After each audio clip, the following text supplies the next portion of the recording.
So what it looked like before I got sober, I was 28. I was unemployable. I lived in constant fear. I wore aviator sunglasses indoors, outdoors. I wore a hoodie. I looked like the Unabomber. Like I was just living in so much fear. And I just felt raw. I felt very raw. And money I could scrape together by playing in public tips. That was how I was getting loaded. And when I got sober, I was crashing on my friend's couch in West Philly. And eventually, I got my 6 months sober. I got my first job as a dishwasher. And then eventually, was able to be self-supporting. And that was really the first time in my life that I was self-supporting, was at 28. So really have been able to grow up in the program. Welcome to the Daily Reflection Podcast. This is the show where we share experience, strength, and hope, and inspirational interviews with members of the recovery community. Today's January 25th, and I'm so excited to have Huston W. joining us. He's one of my favorite people on the planet. He's a musician and an artist, and I met him when I came to Philadelphia and got sober. And just had a great conversation with Huston, and he even plays a song for us. So stay tuned. I hope you enjoy this episode as much as I enjoyed talking with Huston. Huston, welcome to the podcast. Hey, good to be here. Today is January 25th. Would you start us off by reading the Daily Reflection? Sure. What we need, each other. AA is really saying to each serious drinker, you are an AA member if you say so. Nobody can keep you out. Damn straight. 12 Steps and 12 Traditions, page 139. For years, whenever I reflected on Tradition 3, the only requirement for AA membership is a desire to stop drinking, I thought it valuable only to newcomers. It was their guarantee that no one could bar them from AA. Today, I feel enduring gratitude for the spiritual development the tradition has brought me. I don't seek out people obviously different from myself. Tradition 3, concentrating on the one way I am similar to others, brought me to know and help every kind of alcoholic, just as they had helped me. Charlotte, the atheist, showed me a higher standard of ethics and honor. Clay, of another race, taught me patience. Winslow, who is gay, led me by example into true compassion. Young Megan says that seeing me at meetings sober 30 years keeps her coming back. Tradition 3 ensured that we would get what we need, each other. Yeah, so love that.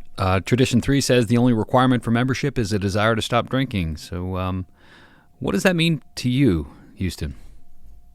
Well, it's actually a very good topic. I hadn't seen the Daily Reflections until you sent it to me about 10 minutes ago or something like that. But it's very appropriate. I chaired an in-person meeting at 10th and Carpenter last night. I took the beginners meeting for this month. And so, yeah, and that's been great. I happened to get randomly, I hadn't been in service since COVID. And I grabbed a Saturday speaker commitment last month and realized, oh man, this feels great. Like, service. So then I grabbed this one, Sunday beginners, and then I realized that it was my anniversary on January 7th. So it kind of coincide. And I have recognized over the years that I've tend to grab service commitments around them for whatever reason, just subconsciously. But anyway, so I'm opening up the meeting and I start noticing, it's like, it's a South Philly meeting. There's some people that are very, like I wouldn't mix with, like very, what I would consider on the different side of politically than I am. But that's the beauty of AA, is like, we don't, weigh in on outside issues. Like, we're there because we're alcoholics and we're staying sober. So it's like, I'm not going to, necessarily socialize and fellowship. I can socialize and fellowship, but like, that's not what I'm there for. I'm there for, to carry the message of recovery. And even at 8 years sober, I'm sitting there and I'm starting to get nervous. I see certain people and I'm like, what do they think of me? What am I thinking of them? Starting to feel like, I don't know. And my mind starts going down that rabbit hole, but I focus on the format. And then I share my experience on the topic and listen to the beginners and listen to each individual share. And by the end of the meeting, like, I feel great. Like, I've gotten my medicine for the day. And that's how it works, like, that's the beauty of the program, is that, and I've learned across the board, like it just said in that reading, like people that I normally wouldn't mix with, like I've learned by coming together and not engaging in outside issues and just engaging on the one thing that we share in common. Yeah. And as far as when I was getting sober, how that played out, when I was amongst my group of non-alcoholic friends and I was, drinking all the time and using drugs, I would compare myself to them and be like, oh, I'm so badass. I'm so out there. And then I came into the rooms or came to rehab and I heard people share about being homeless or, shooting up in their neck and stuff like that, or like whatever. And I would be like, oh, I'm not that bad, or I'm not. So, just like early on, it was really helpful to, whether I was reading a story in the book or listening to a speaker, to really just like focus on the similarities and not the differences. And it's a great lesson in general in life. In what other ways did you feel different prior to coming into the program? Well, yeah, I mean, I was comparing my use and like one of my first sponsors, this guy, Owen, he had a very thick, Irish accent. I was talking, we were doing step work and he was talking about a suicide attempt, and it was very graphic. For some reason, I just my mind shut off at that and I couldn't relate to that. And I told him that, and he told, and I always, I love doing this impersonation, but he'll say like, Huston, your sobriety is like a roadmap, right? Like you're at this point, right? And I came down to this point, and you too will get to this point. You can get off right now. You don't have to go all the way down here. And I was like, Owen, that's so wise. But yeah, it's, I forget. I got so into that. Love it. So tell me a little bit about life before the program. How did I feel different? Yeah, sorry. So, comparing my story to others, and my bottom to others. And also, so there's this woman, Susan, she's got, several decades sober in Philly AA. And she, when she first realized that I was a banjo player, she got really excited and came up and said, Huston, there used to be a saying in Philadelphia AA that nobody comes in strumming a banjo, but you did. And I was like, oh, Susan, like nobody comes in happy, joyous, and free, and that was a saying. And literally, before I got sober, that's, playing for tips. That was how I made my money to get loaded, and then coming in. So I also felt different. I started getting sober at 19th and Walnut, and I would come down those steps having just played in the park. And I had this like double standard in my head. Like I'm known as Huey McBanjo out there, but here I have to take this seriously. And all the old timers are going to judge me coming down the steps with my banjo. Like, who does this kid think he is, a rock star? And I kept these two parts of my life separate. I was so afraid of judgment or getting kicked out of AA for being young and, playing band, whatever, like, they're not taking us serious. Take the cotton out of your ears and put it. And, nobody actually gave me that. That was my self-centered fear. And so eventually friends started connecting on Facebook and seeing that I had this other part to my life besides sobriety. And they started calling me Huey, and they started liking that I played band. And so I was able to just hold my head up and be like, yeah, I'm me. And those two parts of me, like I can take my sobriety seriously and not be a glum lot. So. Oh, that's a beautiful thing. Yeah. And they didn't judge you. I mean, that's what Tradition 3 is all about. So tell me a little bit about, before you got sober, did you try other ways to quit drinking and to clean up your act? Yeah, I was bouncing in and out of meetings for like 8 years, from the first time I was court ordered to attend to when I finally was able to get sober. At one point, I was always in therapy. I thought, and I've heard this a lot in rooms, like I always thought maybe I'm just a mental defective and like I can get this diagnosis and like try this medication. And I've, I'm not an anti-medication person. In sobriety, I've gone through periods of being back on antidepressants and then took myself off and like going to therapy. But yeah, and at one point I was prescribed, I was looking for any explanation besides, oh, you're an alcoholic and you have to, I was like, I'm an alcoholic, but like whatever. I also must be bipolar. Or I must be schizophrenic, whatever. And it turns out I was just an alcoholic, and it took time for me to clear up, to work the steps and stay sober. But at one point I was prescribed Antabuse, and that didn't work because I was just drinking on that and, getting flush and vomiting, but like I was still drinking. So. Well, you mentioned it took a long time. How long did it take you to get sober?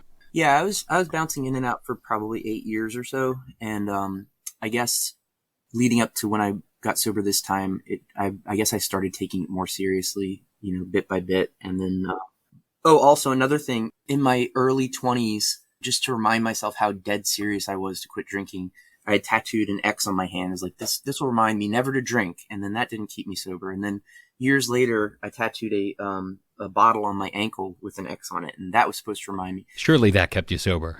Surely that would keep me sober. And then I got this, vodka bottle, like professional tattoo on my arm, and I had 5 months clean. And, but as soon as I was in a room for a play, reading a script with 10 other people, like the stress of that sent me right back out. So it's, I guess the difference this time was, working the steps, And I'd had sponsors and I'd tried working steps before, but I think the big difference this time was, I just had a complete sense of like, I give up, like, tell me what to do. And yeah, and got into service and got a home group and all of that. So what's your conception of a higher power look like? Well, like where the rubber meets the road, I recently, having gone through divorce and moved from South to West Philly, amicable divorce, like we're still great friends, but like all the stress at the beginning of COVID and that. So like my sponsor's heavy on daily meditation, consistent practice. And, so I really did get into that, every day. Like I've been more spotty about it. And I always had like, I like the idea of like, yeah, I meditate here and there, but that's been a huge game changer. And then after I'm done meditating, I do a prayer. So like where the rubber meets the road, yes, I have spiritual practices. And as far as my conception of a higher power, I made up a fake religion. And, I didn't, jokingly, when I was first court ordered to attend meetings, I was in jail in Georgia and I was, conversing with my cellmate about, oh, there's all these religions and they all think that they're right and wars and chicanery and blah, blah, blah. And so I arbitrarily chose my own figure and it's become art. Like it's become an art for me. I make art based on it. And it's like, I take it seriously, but I don't think anybody has the right to say, I've got this pigeonholed and you got to listen to this, that, and the other. I think that's bullshit. I think AA teaches us, basic spiritual principles that are found in all major practices. And I think that, God, if there's a God out there, has a sense of humor and probably is chuckling at my fake religion. So that's it. Well, I certainly love the art aspect of it. I hope you keep doing it. And I'm wondering, so do you feel like you've always been an alcoholic or an addict? I always knew that drinking was problematic. And I guess it was my one solution. And, but I always knew I had in the back of my mind, I always made these vows that I was going to quit, the tattoos that I got, the periods of dry time. I always knew I needed to, quote, get my shit together. That was my plan. When I moved up here, I was living in Atlanta. I was back home in Atlanta. I got arrested. I was in jail for 5 months. My dad had moved out of state, so I had nowhere to go. So my plan when I came back to Philadelphia was to crash at my mom's, get my, quote, get my shit together, get my stuff together, and then move to the West Coast. That was my plan. And, so I did end up, getting my stuff together. I got sober and now this is home. So what it looked like before I got sober, I was 28. I was unemployable. I lived in constant fear. I wore aviator sunglasses indoors, outdoors. I wore a hoodie. I looked like the Unabomber. Like I was just living in so much fear. And I just felt raw. I felt very raw. So yeah, living at home, unemployed, what money I could scrape together by playing in public, tips. That was how I was getting loaded. And when I got sober, I was crashing on my friend's couch in West Philly. And eventually, I got my 6 months sober. I got my first job as a dishwasher and then eventually, was able to be self-supporting. And that was really the first time in my life that I was self-supporting, was at 28. So really have been able to grow up in the program. And so the difference I would say is that, I still have fear comes back. It's like it says in the book, like it's a corrosive thread. Our lives seem to be shot through with fear. It always comes back. Like it's always my base. It can be my baseline, but like I have tools to deal with that. Today I don't wear aviator sunglasses all the time. I don't wear a hoodie all the time. I'm able to generally hold my head up high and have a weird janky mullet haircut that I fucking love and just like be my weird self and like not live in constant fear of what others think of me. And when that crops up, I'm able to pray about it and like get back on track. I have a general sense that pandemic, rise of potential fascism. I know it's an outside issue, but like, let's be real. Going through a divorce, moving, now living with 7 housemates and like all the politics that go with that. But like, I know that whatever comes, and also like underemployed, waiting for the next, pandemic assistance to come through. But like, I'm not stressed. And like, I know that whatever comes down the pike, I'll be okay. I know that I'll be okay. And that's the huge difference. Cause like the story that I mentioned earlier about, I had 5 months dry. I got this sick tattoo on my arm about I'm dedicated to sobriety. Was working some steps, going to meeting. And I got hired by Temple to be in a play. And I was in the room with those 10 acting students and a director, simply reading a script, and the social anxiety sent me right back out. I was like, F this, I'm getting a drink. when I went back to drinking that time, it wasn't working, and I was introduced to other substances, and that really precipitated my bottom to, when I finally got sober. Do you feel like that was necessary? Probably. I mean, I was on the trajectory of, coming to meetings and trying this stuff, but I mean, that really accelerated it. And I'm grateful I got sober when I did, because I had just started scratching the surface of using the stuff that'll kill you, because alcohol is a long, slow decline and certainly can kill you more suddenly. But with what's out there nowadays, it's definitely riskier. So what do you do when you experience that thought loop? I know it happens for me this way. I start thinking, and these thoughts generate more thoughts, and I get in this crazy thought loop. I mean, does that happen for you? And what do you do when that happens? I try to practice. I try to arrest that thinking and then flip the script on it. So when I notice my internal dialogue, and it was always just the fabric of background of my mind, that's just how it was. Like, it was, but when I look at it, it's very negative. So if that's the loop that's playing in the back of my mind all the time, whether it's against myself or against what I'm perceiving or the world or other people, then it's really easy to just sit in that shit. But when I flip that and I try to look at the positive, and that's just taking practice, consistent practice. The meditation, when my marriage started falling apart in the beginning of the pandemic and all the craziness going on, my sponsor suggested a self-compassion, loving kindness guided meditation, 20-minute meditation. And at first it seems corny, but it's like, put your hand on your heart and I love you. May I be you're just like, but really connecting with that sensation of like my hand on my heart, and like really practicing, like, I love you. And then with practice, it gets less corny and it becomes more ingrained and more. So when those things crop up, if I'm feeling squirrely, I'll meditate, go for a jog, eat. A lot of times I'm like, oh, I'm just hungry. If I need to call a friend and like vent, get to a meeting, there's tools. So what does your program look like today, Huston? Good question. My program looks like today. So that for me, I get to a few Zoom meetings. For me, it's really been difficult to focus, because I don't allow myself to focus. I'm constantly checking my social media or spinning around and picking up my banjo or petting my dog, or, I need to go grab a seltzer. For me, I need to give myself the space to just sit and focus. And so, going to a few in-person meetings a week, at 10th and Carpenter has been great. There's also Early Night Out meets at the Drake building, and I've been there once, and it's a really cool meeting space, and that's every day. So, try to get to like 2 or 3 meetings a week. And then we can't go out to the diner and fellowship like we used to, but just hanging out afterwards and talking to my friends. My friends are going through a stressful thing. I'll just, listen, be supportive, trying to take service commitments. I hadn't taken one since before pandemic. Grabbed one last month, grabbed one this month, and that feels really good. So, yeah. And then my daily program for me personally is, I try to do a daily meditation and prayer. And if I start feeling crazy, I've got a network to reach out to. So do you have any advice for newcomers coming into the program now?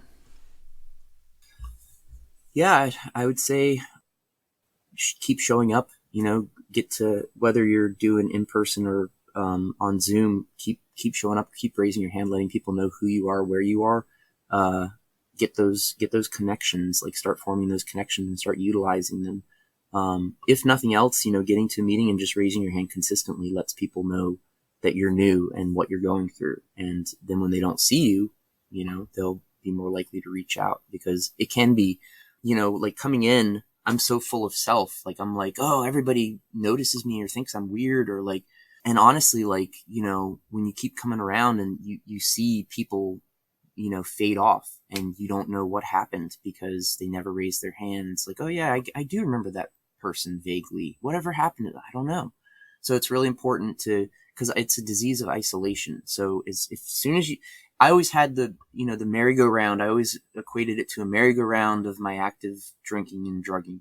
It's like, I never know when it's going to stop, but every time it would stop and I had that willingness, I'd be like, all right, I got to jump and grab onto something, before it starts up again. So, before your merry-go-round starts up again, before your addiction starts up again, give yourself a chance, grab on, jump in with both feet, start letting people know who you are, get those numbers, start practicing. It's not easy. Like when I got sober, it was very hard for me to make connections other than my sponsor. I was very codependent with my sponsor, but that's what worked, and he was very gracious to put up with my crazy. So Huston, as I mentioned, I love your art, love your music. How do you think sobriety has impacted your life as a musician? It's as far as like making art, I wasn't into that beforehand, and as far as being a musician, when I was out busking, playing for tips in public, my only concern was I would show up. I would show up consistently. I busked more before I got sober because I needed the money. I would show up in all weather multiple times a day. There was like a morning rush, people going to work, evening rush, people heading home, lunch rush.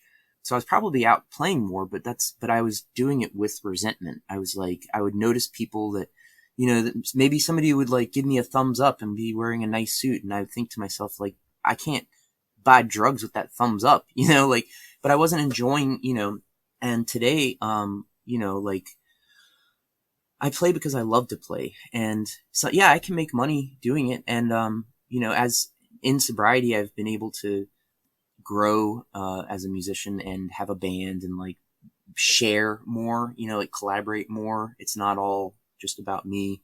And then recently I just on a whim randomly decided that I was going to try this one a day, January, make a song a day. And, I've missed 3 days, but like I've been able to write 15 songs. And before, I would always say when I would see friends writing songs, I'd be like, oh, I wish I knew how to do that. I haven't written a song since before I got sober. And that was true. I'd never done that. And then out of nowhere, this, creativity comes in. So yeah, I'm playing more today out of joy, rather than like, I need money to get drugs. That's awesome. So where can people find you if they want to get your music? Well, that's a great question, Mike. So they can look up my band, the Cheddar Boys. I also have some solo stuff on Instagram. I think the handle is Houston West Banjo. There's probably some spaces or something, but it's So I'll put a link Yeah. in the show notes for sure. Yeah. No worries.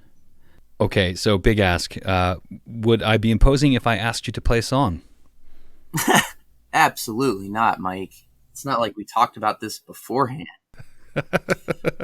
Yeah, I mean, so I have a couple of songs about sobriety that I had written. I'm pretty sure I wrote just before I got sober in a rehab, and then I just recently in this one a day January thing, I wrote another one about drinking, but I don't know it well enough to play it, so I'm just gonna play one of my old ones.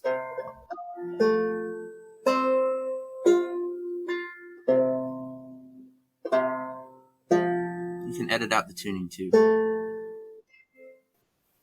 All right, so this is a song called Jacquin's Liquor. It's dedicated to the half-pint bottle of Jacquin's. That was my drink of choice, and I believe it was and may still be produced here in Philadelphia. And I didn't realize till after I got sober that they didn't just produce vodka. They also produced rum, probably a whole line of cheap rot gut liquor. So this is called Jacquin's Liquor.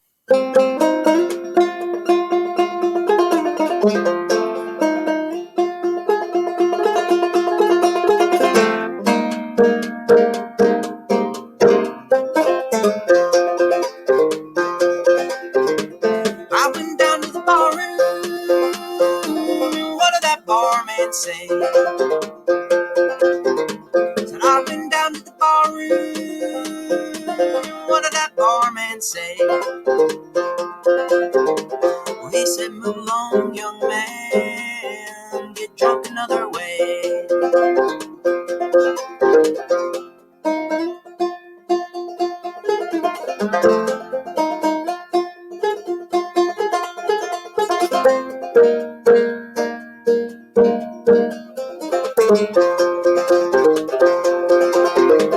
I woke up this morning with the booze all in my head.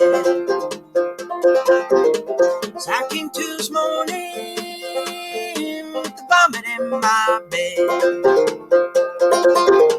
Said if this is life, then I guess I'd rather be dead.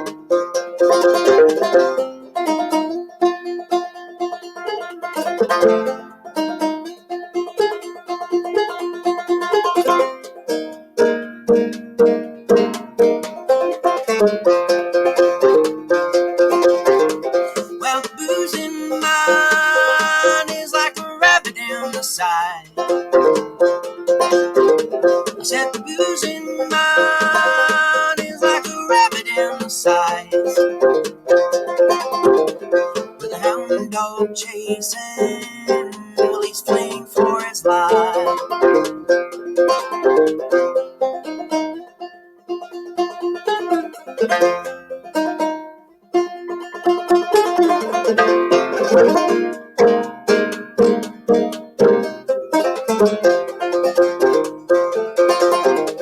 I've tried time again to lick this crazy fight.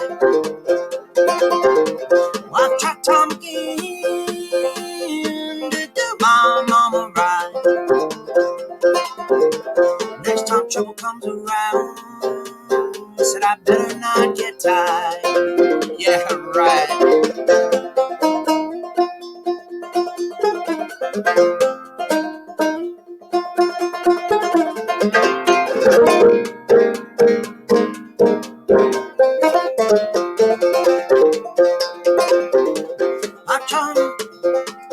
I've lost women, God knows that I've lost jobs.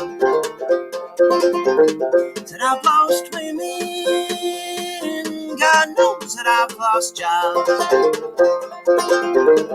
Drink that rot gut liquor, it's gonna turn me into a slob.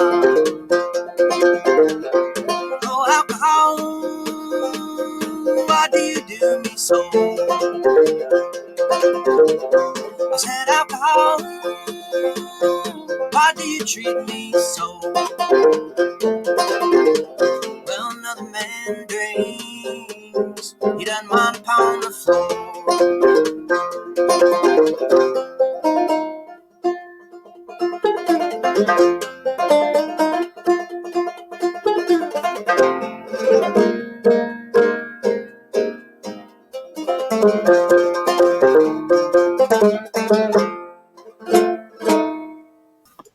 All right, that's it. Well, Huston, that was fantastic. Thank you so much for doing that. Really appreciate it. Of course. Finally got to play a song in a sobriety setting. Stay tuned for my 10-year anniversary at 10th and Carpenter. I'll be doing that. I'll be there. Awesome. Anything else to tell the audience before we wrap? I think we covered it. Life sucked. I was able to get sober and utilize the program, and life is slightly less sucky. It's pretty good now. Life's pretty good. Thanks, Mike. Thanks for listening, everyone, and thanks so much to Huston for joining us today. You can find Huston online. Check the show notes for links to Huston and the Cheddar Boys. You can find us online at blog.dailyreflectionpodcast.com. We write about recovery, sobriety. We go live on Facebook occasionally. You can find us at facebook.com/groups/dailyreflectionpodcast. We'd love for you to subscribe to the podcast, maybe give us a rating, give us a thumbs up on YouTube if you're listening and watching on YouTube. And have a great day, everybody.